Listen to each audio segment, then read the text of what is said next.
Top news আর 10-এ প্রথমেই যে খবরের দিকে আমাদের নজর রাখতে হচ্ছে, পুলিশের বিরুদ্ধে অতি সক্রিয়তার অভিযোগ। জরুরি ভিত্তিতে শুনানির জন্য ইডির আবেদন খারিজ কলকাতা হাইকোর্টে। শুনানি হবে 14 জানুয়ারি, অর্থাৎ আপাতত পুলিশের কাজে হস্তক্ষেপ নয় আদালতের। আর এই নিয়ে জোর তরজা।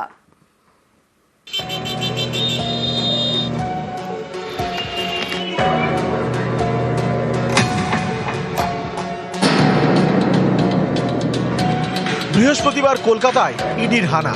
তৃণমূলের পরামর্শদাতা সংস্থা আইপ্যাকের অফিসে তল্লাশি চালায়। সংস্থার কর্ণধারের বাড়িতেও হানা দেয়। দুই জায়গাতেই যান মমতা বন্দ্যোপাধ্যায়, যায় পুলিশও।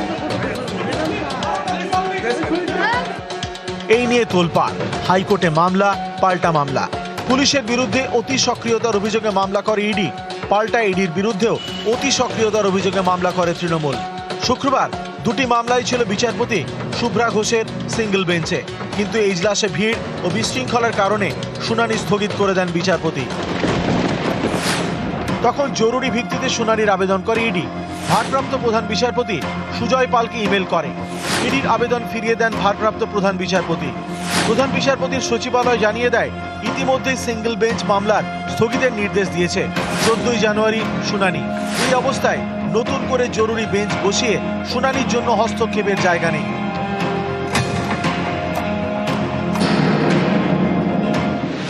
এদিন বিচারপতি শুভ্রা ঘোষের এজলাসে ইডি একগুচ্ছ আবেদন করে। তার মধ্যে অন্যতম, ইডি অফিসারদের রক্ষা কবচ দেওয়া হোক। কিন্তু এই নিয়ে শুনানি হবে 14 জানুয়ারি, অর্থাৎ আপাতত পুলিশের কাজে হস্তক্ষেপ নয় আদালতের। অনেকের মতে এটাও কেন্দ্রীয় এজেন্সি ইডির কাছে ধাক্কা।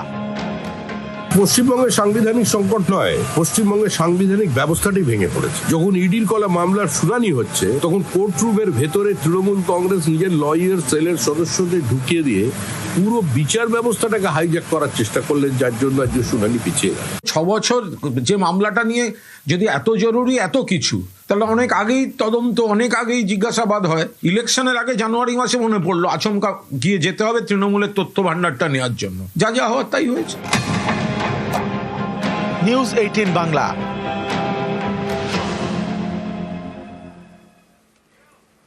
আইপ্যাকের অফিসে ইডি হানার প্রতিবাদে রাজপথে মমতা বন্দ্যোপাধ্যায়। গতকাল যাদবপুর থেকে হাজরা মোড় পর্যন্ত মিছিল করলেন, সুর চড়ালেন বিজেপির বিরুদ্ধে। তুমি আমাকে একদিন আটকাবে, আমি 100 দিনের ফসল তুলে নেব।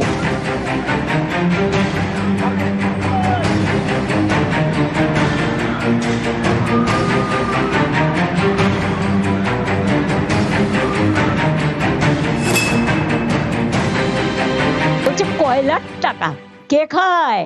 অমিত শাহ খায়, হোম মিনিস্টার। গদ্দারের থ্রুতে টাকা যায়। গদ্দার অ্যাডপ্টেড সন হয়ে গেছে। সাথে আছে এক জগন্নাথ। জগন্নাথের থ্রুতে টাকা যায় শুভেন্দু অধিকারীর কাছে, আর শুভেন্দু অধিকারীর থ্রুতে টাকা যায় অমিত শাহর কাছে। শুনুন, আপনাদের ভাগ্য ভালো এখনো যে আমি চেয়ারে আছি বলে না ওই পেন ড্রাইভ গুলো বাইরে বের করে দিই না। আমি কিন্তু ভান্ডা ফাঁস করে দেবো।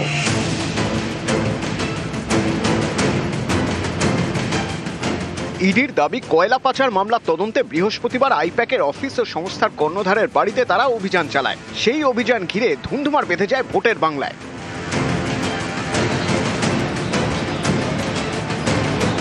শুক্রবার এই নিয়ে বিজেপির বিরুদ্ধে মমতা বন্দ্যোপাধ্যায়ের সুর সপ্তমে।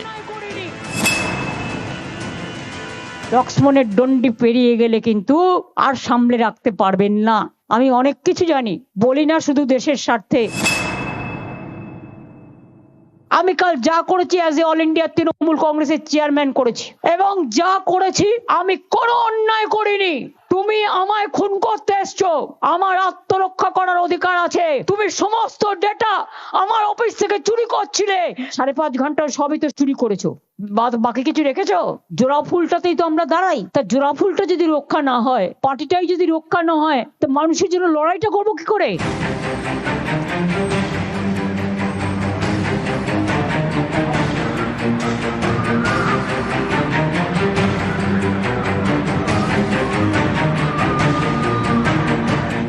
তৃণমূলের পরামর্শদাতা সংস্থা আইপ্যাকের কর্ণধার প্রতীক জৈনের বাড়ি এবং অফিসে হানা দিয়েছে ইডি, যার প্রতিবাদে এদিন পথে নামেন মমতা বন্দ্যোপাধ্যায়। যাদবপুর এইট থেকে হাজরা মোড় পর্যন্ত মিছিল করেন।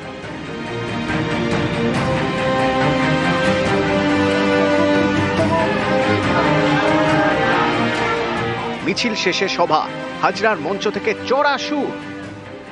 14তে যখন পিএম হয়েছিল, আইপ্যাক কাজ করেছিল নরেন্দ্র মোদীর হয়ে, চন্দ্রবাবু নাইডুর হয়ে কাজ করেছিল, নীতিশ কুমারের হয়ে কাজ করেছিল, জগন রেড্ডির হয়ে কাজ করেছিল, তখন প্রশান্ত কিশোর ছিল। এখন মালিকানা বদল হয়েছে, তাই প্রতীকরা এখন দেখে, কিন্তু ওদের আমরা দায়িত্ব দিয়েছি আমাদের আইটি সেল দেখার।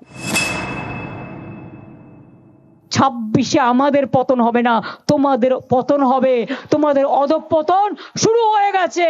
দিল্লিতে বিজেপি সরকার থাকবে না, থাকবে না, থাকবে না। আগামী দিন হবে খেলা, ফাটাফাটি খেলা, পাড়ায় পাড়ায় মৃত্যু ঘন্টা বাজিয়ে দিন বিজেপির।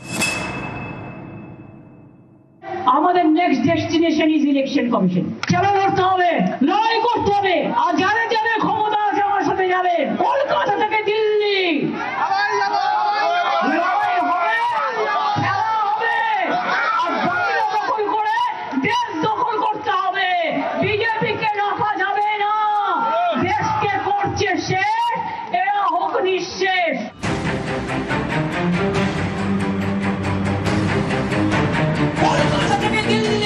নিউজ 18 বাংলা।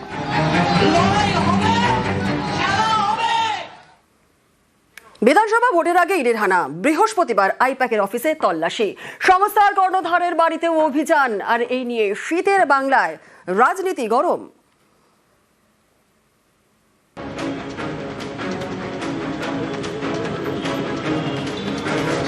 বৃহস্পতিবার সকাল সকাল কলকাতায় ইডির হানা।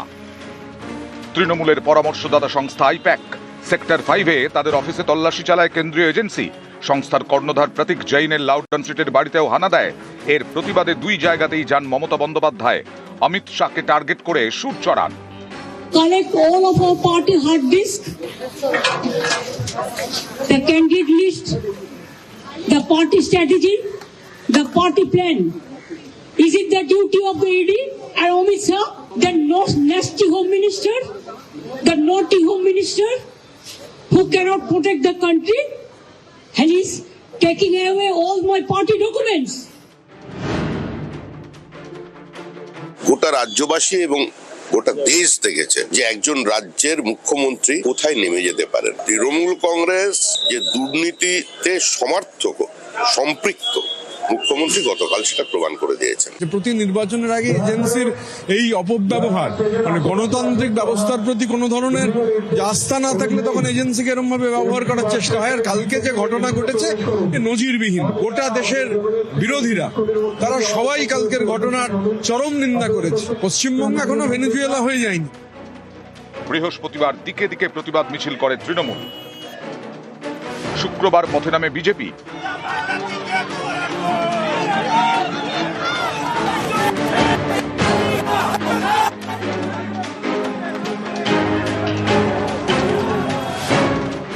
এদিন রাজভবনে গিয়ে নালিশও করে বিজেপির 5 সদস্যের প্রতিনিধি দল, নেতৃত্বে লকেট চট্টোপাধ্যায়। তৃণমূল সরকার ভয় পেয়ে গেছেন, যেন মনে হচ্ছে মৌমাছির ভোমরাতে তাক লেগে গেছে। এর জন্য আমরা আজকে এসেছিলাম। আমরা এসে আজকে আমরা আমাদের মাননীয় রাজ্যপালকে জানিয়েছি এবং উনি বলেছেন উনি ওনার মতন ভাবে ব্যবস্থা নেবেন। বেশ করেছে মমতা ব্যানার্জি, যা করেছে বেশ করেছে, প্রয়োজনে আবার করা হবে। যারা তৃণমূলের প্রার্থী তালিকা চুরি করতে যায় তাদেরকে সেই চুরি করতে দেওয়া হবে না। ওদের ভোট চুরিও রুখেছি, ওদের আমাদের প্রার্থী তালিকা চুরিও রুখ। এদিন দিল্লি থেকেও সুর চড়ায় বিজেপি।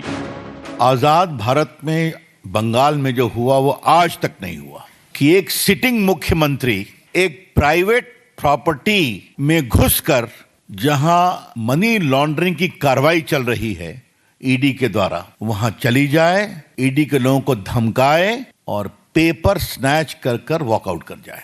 ये मामला क्या है? कोल की स्मगलिंग और हवाला ट्रांजैक्शन को लेकर ईडी कार्रवाई कर रही है। उनका आचरण लोकतांत्रिक मर्यादाओं का उन्होंने तार तार कर दिया है। যদি আমাদের প্রার্থী তালিকা চুরি করতে আসে আমরা তাকে আদর করব না, জামাই আদরে বরণ করব না। আমাদের পলিটিক্যাল স্ট্র্যাটেজি চুরি করতেছে, দেশের এজেন্সির কাজ বিরোধী দলের তালিকা চুরি করা।